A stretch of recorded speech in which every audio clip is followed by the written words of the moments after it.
মানুষের প্রথম পরিচয় হচ্ছে আমরা বাংলাদেশী।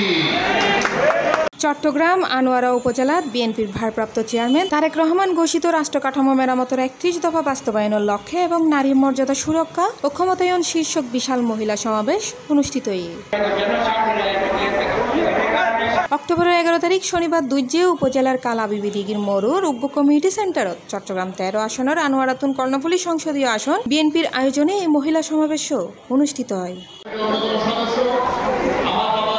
উক্ত সমাবেশত প্রধান অতিথির বক্তব্যে নারীর মর্যাদা ও ক্ষমতায়নীয় আগামীর বাংলাদেশের শক্তি। এছাড়া বিএনপি সরকার গঠন করলে প্রত্যেক পরিবারের ফ্যামিলি কার্ডের আওতায় আনা হব। ওই কার্ডের মালিক পরিবারের প্রধান মহিলারে গড়া হব।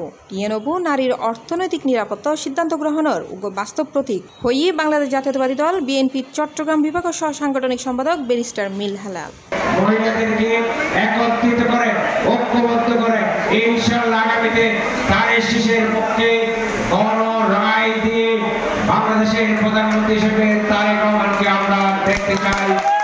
সভাপতির বক্তব্যে দক্ষিণ জেলা বিএনপির সদস্য সচিব লায়ন মোহাম্মদ হেলাল উদ্দিন হয় তারা ধর্মকে পুঁজি করে ব্যবসা করে তারা রাজনীতির নোংরা চরিত্রায়ন করতে চেষ্টা করেছে।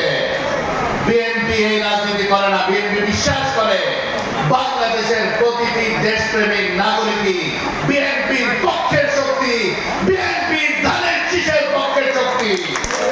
সমাবেশত দক্ষিণ জেলা বিএনপির সদস্য সচিব লায়ন মোহাম্মদ হেলাল উদ্দিনের সভাপতিত্বে বিশেষ অতিথি আছেন জেলা বিএনপির আহ্বায়ক কমিটির সদস্য মাস্টার রফিক আহমদ, সরার হোসেন মাসুদ, জাগির আহমদ, আমিনুল ইসলাম, দিল মোহাম্মদ মঞ্জু, এম মনসির উদ্দিন সহ আরো বোধকিও।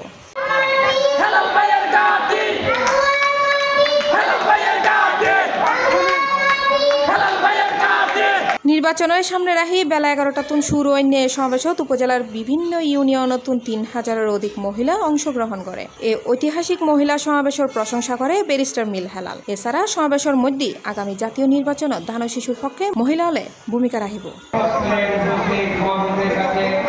C plus TV, Chittagong.